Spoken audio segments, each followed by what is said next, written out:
everyone. Good morning. Welcome to the sunshine here at Spa-Francorchamps in Belgium for Ferrari Challenge, the penultimate round of the Ferrari Challenge for 2023. We find ourselves in the Ardennes region of Belgium, where the Spa-Francorchamps circuit unfolds in front of us like a vision of beauty, as he tries to wax lyrical and find some deep enthusiasm very early this morning. Please follow us on @Ferrari Races. I don't have to dig too deep for the enthusiasm. When you're working with a brand like Ferrari, it's not difficult to be enthused, truthfully, because we are awaiting some 21 Ferrari Challenge Evos to take to this wonderful 7-kilometer circuit for their qualifying session. As you can see, there's a little bit of low mist around. Air temperature is currently 17 degrees. Track temperature 19, and expect the temperature to rise significantly during the course of the day, and probably we will have sunshine as well. It's peeking its way through the clouds as we speak at the moment, so all is said good for what will be an awesome qualifying session, I feel sure. There is Alessio Dono for the Radici Automobili team.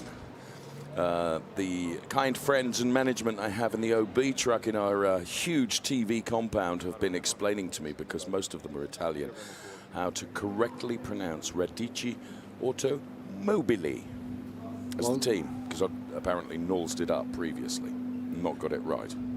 Well done, Radici Automobili. Automobili. Oh, Automobili. As we take a look at Maison Blanche on the outside of La Source turn, and that is turn 1, the hairpin at the beginning of this 7.004. Exactly. See, I helped you out then. The way I walked around it yesterday, it was probably more like 7.8. With your club foot and your trousers hanging around your ankles. What the? Such was the velocity of speed around this circuit that the trousers actually couldn't stay on, because the sheer force meant that you were losing them. Here's Franz Engstler. Come on, Franz Engstler. What did he do yesterday? Only went and nailed the championship for 2023. Yes, absolutely, he did, and he was the quickest around for the Trofeo Pirelli M. But I understand that we have Ludovica down in the pit lane for us, and she will give us all the information from down on the ground. Good morning, guys, and welcome back on the pit of Spa-Francorchamps. The weather on the Rivage is sunny in this morning, while the weather on the La Source is a little bit cloudy. The temperature of the asphalt is 19 degrees, and there is a 92% of humidity. In this morning, all the drivers will be catch the pole, the last pole of this round. Yesterday, Eliseo make a good race, and he turned and he back on the podium. Was a very important result for him, for the standings and the championship of this season. As you can see, the teams and the box is getting ready for this pole. Some of the car is now exit from the garage, from the box. So the question for this morning is who will be the last pole of Spa. Let's discover out together, and we come back to you for more information. So we can see drivers in final stages of preparation then are ready to go out for their qualifying, including Armin Arifpour, who had a difficult time of it yesterday in the race, Nico. You may recall, as I'm sure you do, as your memory retention is vastly superior to that of mine, which is brought about by virtue of the fact I'm so darned old. Klaus Sebranson. Now, Klaus was in a brilliant battle during the race yesterday, looking for more entertainment from Klaus Sebranson during the day today. And there we can see the Armin Arifpour car, I beg your pardon, that's Benz Valint. Need to put my glasses on as well. Sorry, Benz. He's embarrassed. I'm the one that got it wrong. Benz Valint, the Rosso Corsa Ferrari Budapest driver, young whippersnapper that he is, and very, very talented young driver. Expect to see great things from him during the course of qualifying today. Well, this young man, talking of whippersnappers, young as we were, Nico, Alessio Dono. Yeah, he won the race yesterday, got pole position, and translated that into a start-finish win, and that gives him a very, very strong position in the championship. He hasn't clinched it, unlike Franz Engstler in the AMS, who did exactly that yesterday. However, he has a commanding lead in the championship of near on 30 points, and if he were to retain that lead throughout this race day, he would be crowned champion. So can't happen in qualifying, could happen in the race later on. So that's something to watch out for the moment. It's about getting, obviously, the best starting position for the race, but also 1 point for pole position. Of course. Andreas Berg Sørensen for Formula Racing is jumping into his car. Now, you and I, Nico, first met Andreas at the Winter Series that was held at the beginning of 2023 in the Middle East. It was over 2 weekends, which was Dubai and Abu Dhabi. It's where Andreas Berg Sørensen made his debut in the Ferrari Challenge, and I think we realized then that he was a talent, and we will see what he is able to do during this qualifying. He's really learned his craft during the course of the season.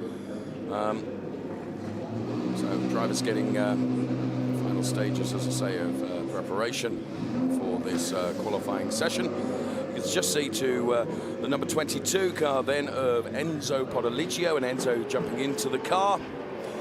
And the conditions are challenging for the drivers in the first part of this qualifying, because the track, there has been some rain overnight, and there is some moisture on the tarmac, as you can see, and that's going to make the first part of this qualifying, I'm going to stop short of saying treacherous, but they're going to have to be very careful how they tread around the 7.004 kilometers.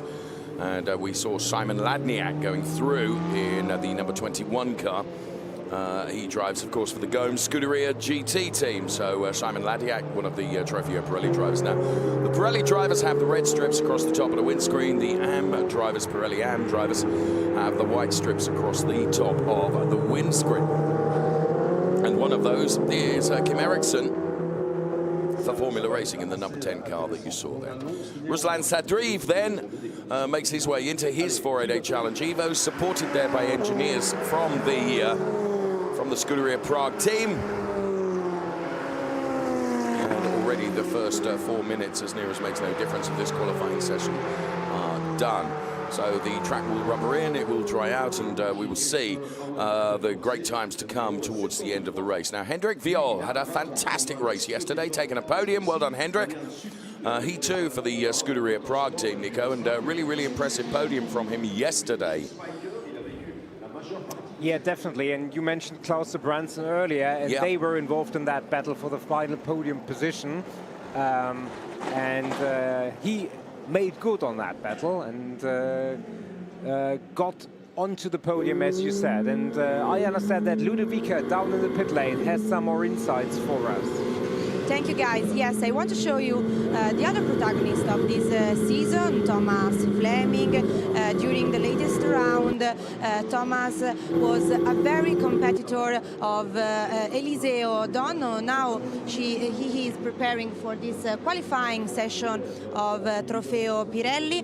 Now he's on the pit with him teams, and he is preparing for the latest moment before this qualification. Today will be very important for you for make a good race and conquer more points for this championship. In reality, Tom Fleming is the only one really that is close enough to Eliseo Donno, but he needs. I was talking to his team boss earlier on today, and he in the garage there, and he was saying that the rub of the green or luck has got to go our way, to be fair, because of course all the cards are in favor of Eliseo Donno at the moment. But this is motor racing, which can be oh so beautiful, but can be brutal as well. And we've seen incidents and events and championships that, you know what, Nico, nothing is done until Rotund Lady is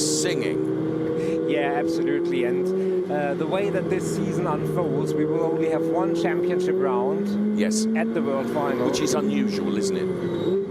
Yes, that is the first time in our recent history that we had this kind of format, and that means in one race anything is possible. And it doesn't have to be your fault. It can be a technical issue of some description. It can be another driver missing their braking point and taking you out, and all of a sudden you're absolutely without any chance of responding, and that means until and unless it's been confirmed and nailed and clinched, it's still up in the air. And certainly, I mean,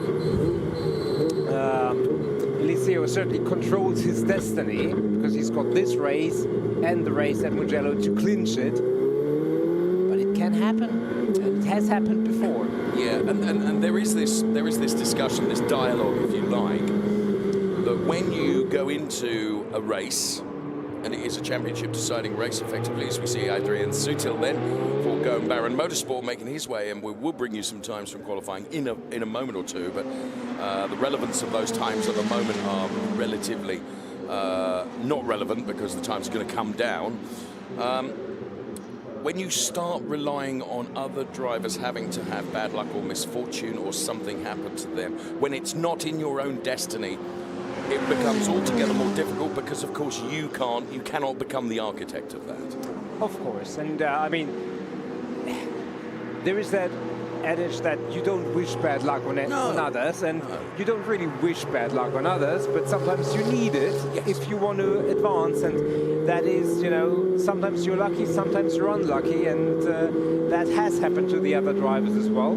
So for Tom Fleming, he can't have Eliseo O'Donnell have perfect conditions and a perfect car and perfect luck for the rest of the season and still hope to be able to compete for the championship. So he has to somehow take into account that something may happen, not wishing it on him necessarily, but certainly at least be there in case it happens. And let's really sing the positive of this, because there was a situation yesterday, Nico, in qualifying, when of course every driver is out there on a hot lap, and sometimes your lap can be compromised by other cars being out there on the track.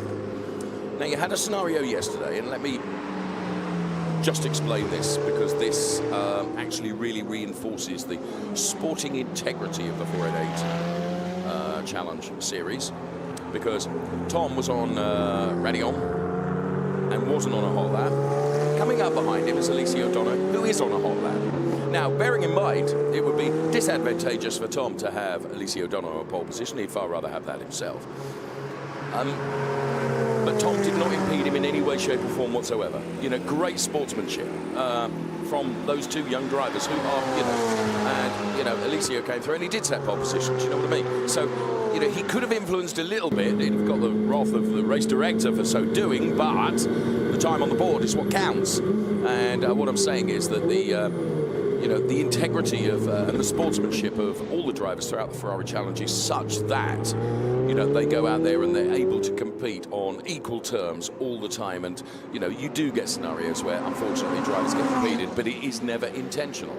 Yeah, and now obviously you can't just drive into the way of the other driver. It would get you a significant grid drop, etc. But, you know, we've seen instances in other series where you've been, oh, you know, I was just in bus stop and there was nowhere I could go out of the way, you know. Oh, what a pity. You can maneuver a little bit, and as you say, Tom certainly didn't do that. No, absolutely didn't do that. No, I was really impressed with that. Yeah. Really impressed with that. But the thing is, you know, actually, when you're on the track, as we watch Eliseo O'Donnell now, when you're on the track and you are at a tighter part of the circuit, for example, bus stop or La Source hairpin or whatever, you can't just make your car disappear. No, and you know, that's what I mean. If you plan far enough in advance to impede, you can kind of make sure that you're in the wrong spot at the wrong time, or right time, depending on how you look at it. And again, that's not something that happens here in the Ferrari Challenge. But we do see it in other series. Oh, we have seen it, and we have discussed about that at length. Right now, Klaus de Brunson has put it on provisional pole with a 2:39.423. Remember, pole time yesterday was in the 21s. I can see from another image that we have in our studio here, and this is something that should have been picked up on, is the fact that there are some drivers, and certainly Danilo Del Favaro is putting wet weather tyres on his car. I've just seen that now. You're not seeing that image on the screen, but I have picked that up from some of the other images that are thrown to us in our studio, that some drivers are clearly feeling that maybe in this early stage of qualifying, wet weather tyres is the way to go. I would be very, very surprised if Alicia O'Donnell was on anything other than slicks, Nico, because you can see there the difference in the colour of the tarmac, where the dry line is now, and once the cars have been running on it. But there are still parts of the track, look, that are still very damp, Nico. Yeah, and it's, you know, the way that Sunday qualifying generally works, drivers go out on yesterday's rubber, Absolutely. get into a rhythm, get the brakes up to temperature, and then they change to a new set of Pirelli P0s, which they then use to really attack the best times, and which they then use for the race later on. Now, with the fact that the track is still pretty much wet in patches and very slippery in certain patches, that strategy of throwing in a few laps on the wet tires is certainly a very respectable and viable one, because you can still do that. You can still follow your normal strategy and have a short stint on the wets in the middle, and then go out on slicks as soon as you feel like the track is really, really in a condition where it's safe and it's very, very quick on slicks. But we will see. We don't quite know what the strategy is, especially for the front-running cars, which in fairness, Danilo Del Favaro is not always. Not a regular podium finisher, with all due respect to his racecraft. But for the likes of Alicia O'Donnell, he will probably take a very safe route in terms of tyre strategy, because, as we said, as long as he scores consistently, he will be in a good place. Therefore, no point in taking too many risks. So he takes the final turn, he takes the timing line, and it's 2:37.175. That puts him all the way up into P1. Still more than 15 seconds away from yesterday's pole time, but there we are. There's another one. There is another one, Nico. Thanks to our team. In fact, that is the very car that I was talking about. The Danilo Del Favaro Penske Sportwagen Hamburg. And what's going on here? Is this the Simon Ladniak car? Yes, it is. And they're putting on slicks. So they're following the strategy that you indicated, where you go out on yesterday's rubber, and then you go out and try and set your very, very hot laps towards the second half of the session, where we are 1 minute and 3/4 away from that. And Ben Svalinti's out there right now, so really, really interesting. I mean, Danilo Del Favaro, to be fair, Nico, could do a right favour to everybody else, because if he goes out and does a couple of laps on the wet weather tyres, some of the moisture on the racing line is going to be dissipated by those tyres, and it's going to help everybody else. It's a very charitable thing to do, isn't it? Absolutely. I mean, the water is being dissipated, whichever kind of tyre you run over with, but obviously the rain tyres being designed yes, for exactly that purpose will do a little bit of a better job for that. Ben Svalinti is doing a reasonable job.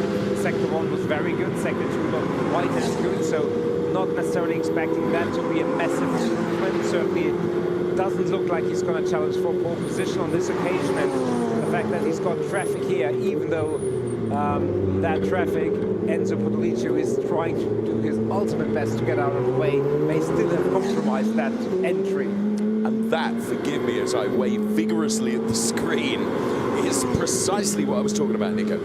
Enzo Potoliccio, where could he go to get even further out of the way? I mean, he couldn't. And so, you know, through sheer just being in the wrong place at the wrong time, you know, there was nothing anyone could do about that. So, yeah, and, you know, it does compromise you. It does compromise your time. There's no question about that, because your focus, your concentration is broken just for a moment, and that's enough.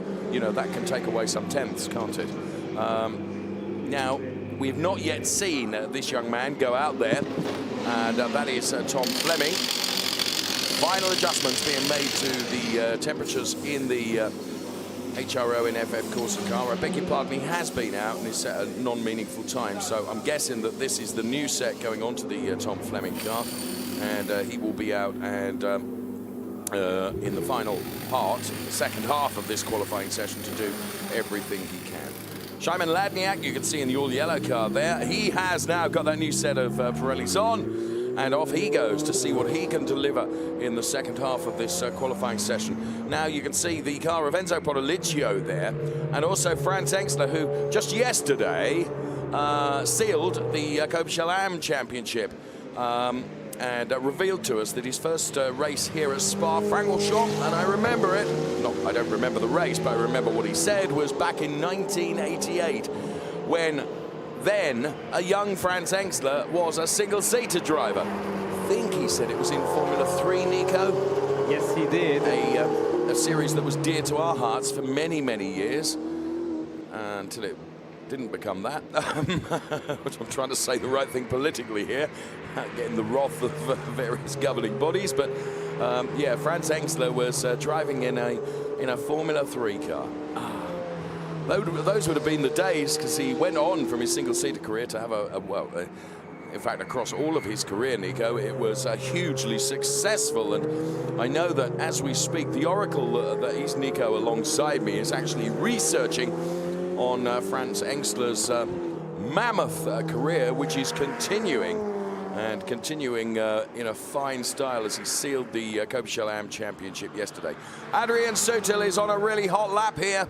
Sector 1 and Sector 2 are both purple, but as you can see, he's got traffic ahead of him. So this is where Adrian Sutil could be compromised. He's got Enzo Podolicchio. He goes around Enzo. Enzo doing everything he can to get out of Adrian Sutil's way, because Adrian is on a hot lap here. Through the bus stop he goes. Is this going to be a time to trouble that of Alessio Dono? Well, it could be, but I fear that he may have lost some time in the final sector. Absolutely he did, because as you can see there from the graphics, the final sector were colored blue rather than purple, which meant that potentially he did lose time. But the gap between Alessio Dono and Adrian Sutil is merely 0.2 of a second.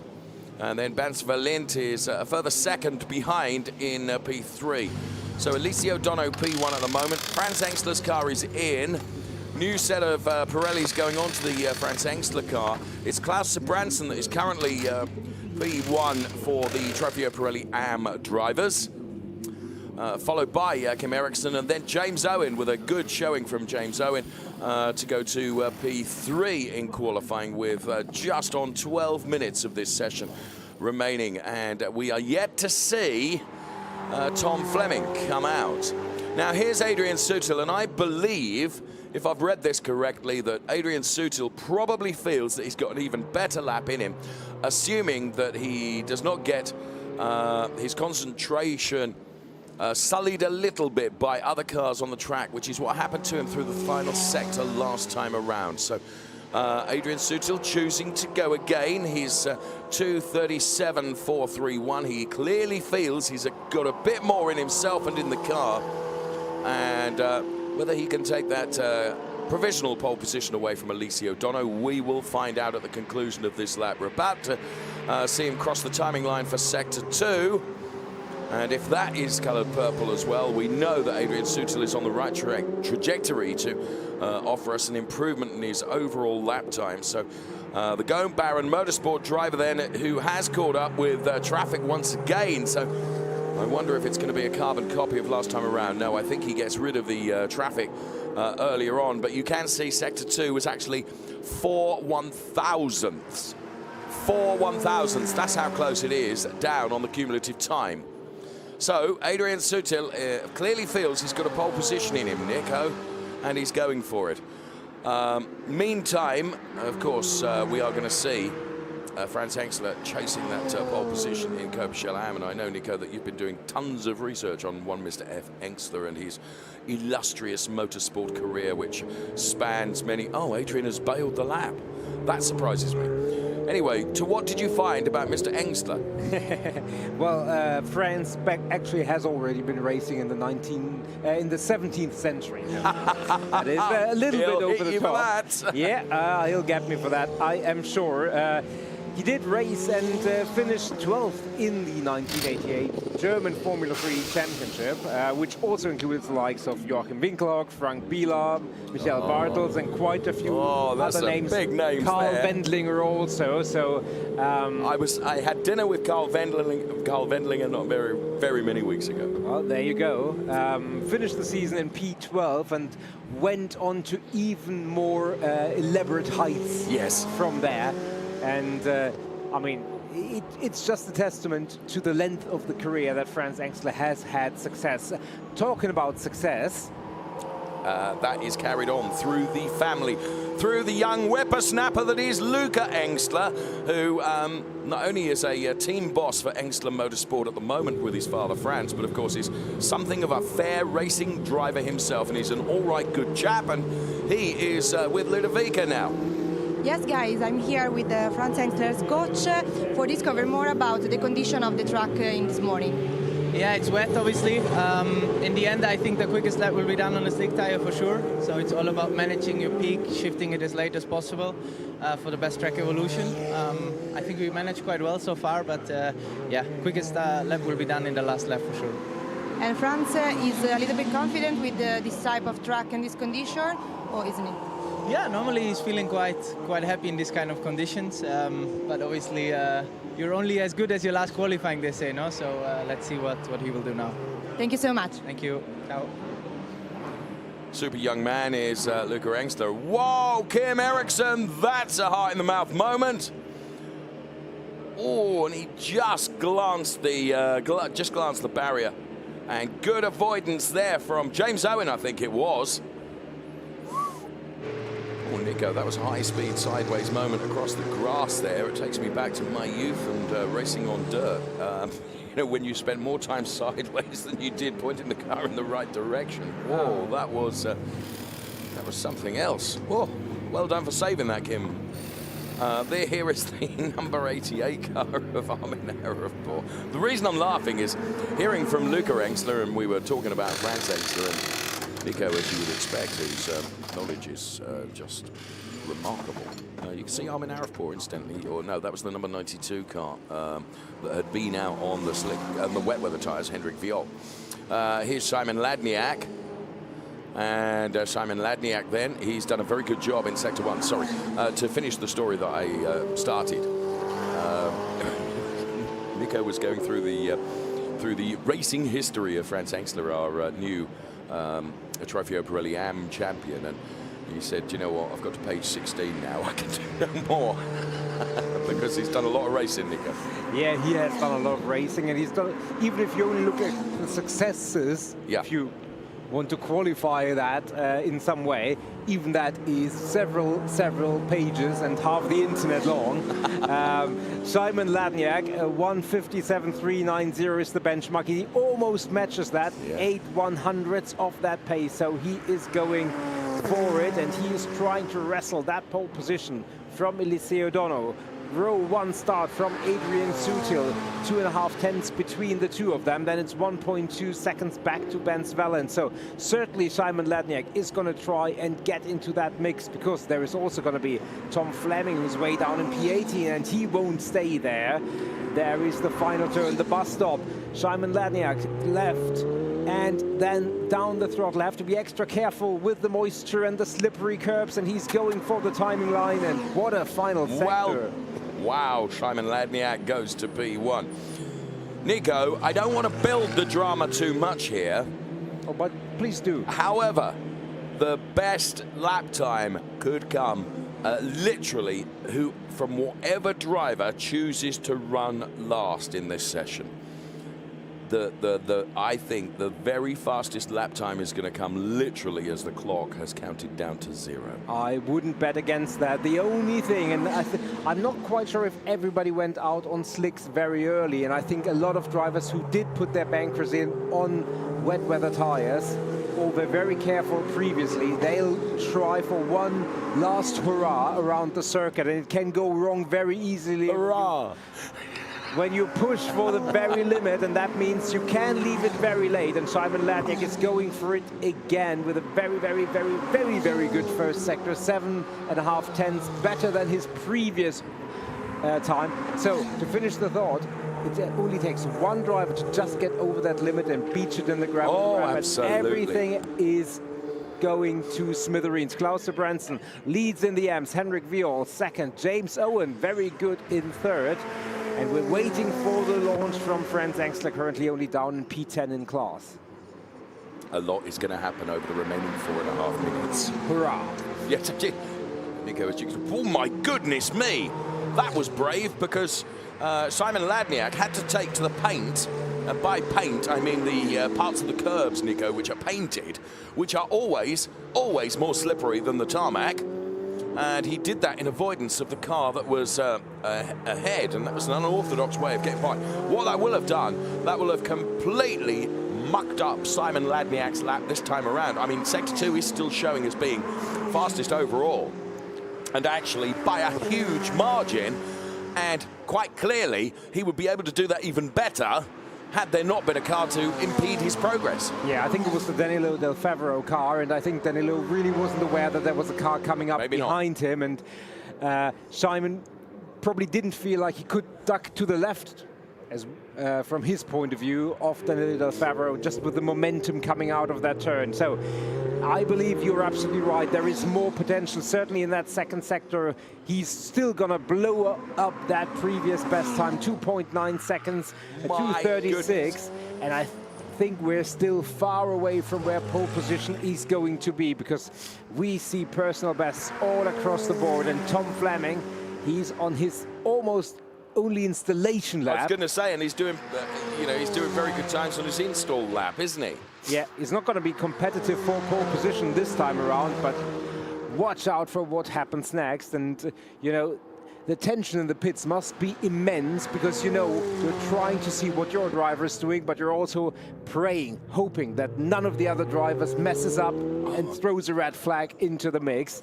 Tom Fleming crossing the timing line, a 2:35, 5:25. So he's forgive me, he's gone to P2 on an install lap, Nico. Absolutely. Look at it. I mean, Eliseo on 4.4 seconds off the pace currently. So there is still a lot to be gained here. And Tom Fleming, Eliseo Dono, Ben Svalat, Adrian Sutil, Franz Engstler just moved up into P6, but he's or P3 in class rather, but he's 6 seconds off the pole time, which there is going to be a flurry of good times over the last 2 minutes, and well, probably more like 4.5 minutes, because everybody who crosses the timing line with a second remaining still can do that. And as you said, we expect the very, very best time to come at the very, very last moment. Simon Ladniak, he is going through that second sector, which he was impeded on previous time around. And he will try and improve on that time. Let's see, 1:57 something, I think, was the intermediate time through 2 sectors. 1:55, apologies, 1:55.002. He's getting there, and it's going to be a 1:53.940. So another second quicker. And now here comes Tom Fleming, Nico. We can see the graphics on the screen. He's on a hot lap now. So this will be very interesting to compare the two, Tom Fleming and Simon Ladniak, currently P1 and P2. Eliseo Dono is currently P3. We've still got a minute and a quarter of this session remaining, and any driver that has crossed the timing line within the next 1 minute and 7 seconds, make that 6, 5, 4, they can go again. Simon Ladniak is going to be the first of our 2 targets to look at, and the target time is a 2:33.121. It's a 2:31.912. So in that lap, with the combination of the track evolving still further and the fact that he was unimpeded, meant he took a huge chunk of time out of his previous best time. Yeah, absolutely. Adrian Sutil also improved, put it onto P2 for the moment. But there is Tom Fleming getting down to Radillon. Blanchimont, apologies, and taking Blanchimont, making sure he stays within the wide lines, and now in the braking zone towards bus stop. There is Luca Engstler. Braking zone, right over the curbs, left, not too close, because you have to put the throttle down, approach that timing line. It's a 2:33.121, it's a 2:32.700, 4/10 quicker. Tom Fleming, P1. Wow. Yellow flag at turn 12. Hopefully, no. Look at this. The number 89 car of Leon Rundbeek is in the gravel, Nico. That means the session is over.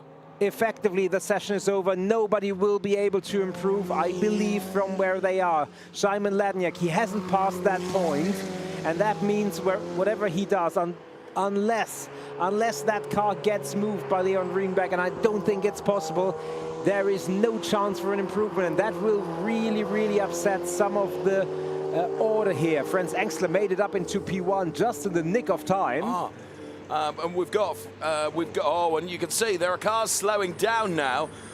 You've got Eliseo Dono. Nico is P5 in class. Yeah, and that is exactly what we talked about. And Simon Ladniak, I mean, he really braked late. I think he saw that yellow flag very late, and race control will have a look at it. And now that he gets the car moving, it's too late. It's too late because the checkered flag is out. I don't think anybody was.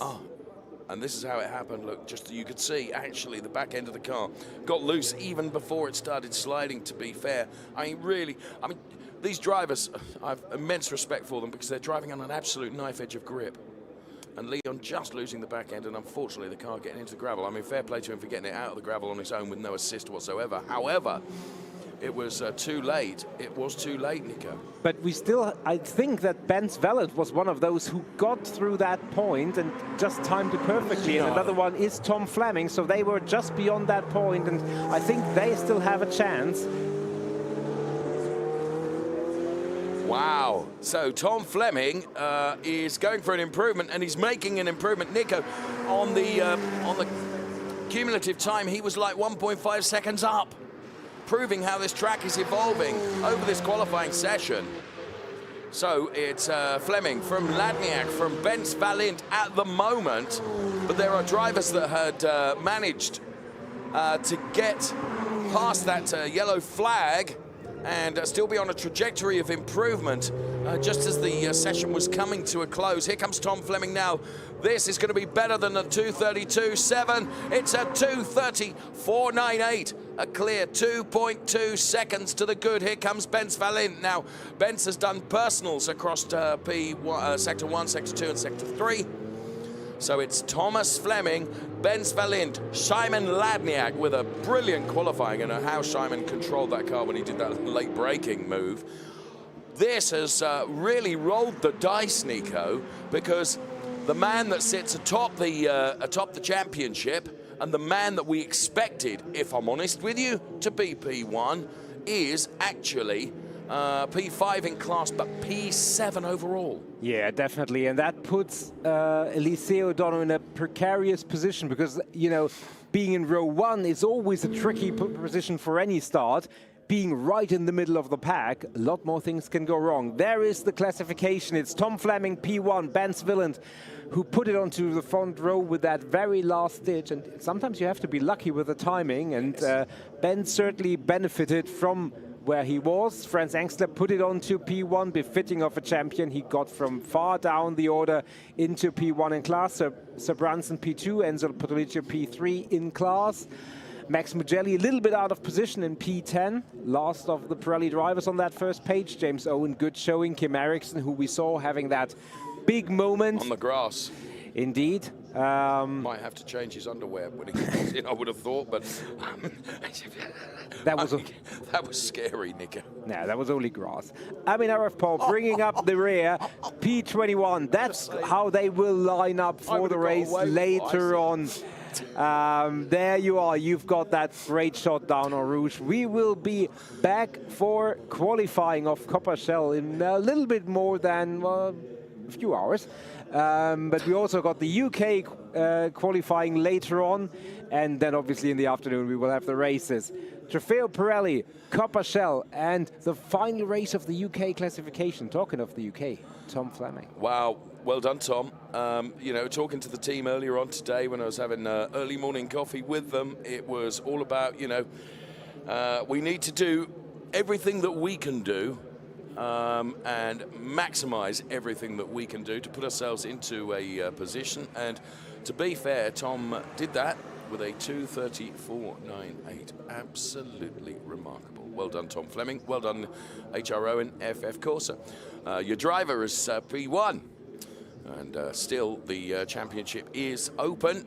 And, well, of course, with one race still to do today and then one race at Finale Mondiale, the excitement reaches fever pitch. Thank you so much for watching.